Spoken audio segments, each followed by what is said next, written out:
پتھر کا پجاری۔ اللہ کے ایک ولی کا ایک قصہ مشہور ہے۔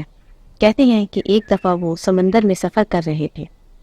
راستے میں ایک جزیرے پر اترے۔ وہ فرماتے ہیں کہ میں نے وہاں دیکھا کہ ایک نوجوان ہے جو اللہ کی بجائے ایک پتھر کی عبادت میں مصروف ہے۔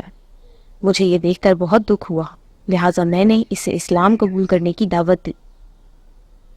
اللہ تعالیٰ نے اس پر بڑا کرم فرمایا اور اسے اسلام قبول کرنے کی سعادت عطا فرما دی، اور اس نے میری دعوت پر لبیک کہتے ہوئے میرے ہاتھ پر اسلام قبول کر لیا۔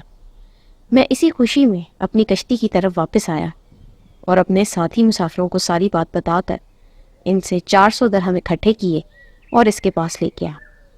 میں نے اسے وہ درہم دیے اور کہا کہ یہ رکھ لو اور ان کے ذریعے سے اپنے رب کی دل جمعی کے ساتھ عبادت کرو، کیونکہ تمہارے پاس کھیتی بھی نہیں ہے، کوئی روزگار بھی نہیں ہے اور نہ ہی کوئی اور ذریعہ معاش ہے، لہٰذا ان درہم کے ساتھ گزر بسر کر لینا۔ اس نے میری یہ بات سنی تو مسکرا دیا اور پھر کہنے لگا، میرے دوست، میں 30 سال تک ایک پتھر کی عبادت کرتا رہا تو اللہ تعالیٰ مجھے رزق عطا فرماتا رہا۔ اب جب کہ اس نے مجھے اپنی عبادت کرنے کی سعادت عطا فرمائی ہے تو آپ کا کیا خیال ہے کہ وہ مجھ سے میرا رزق روک لے گا؟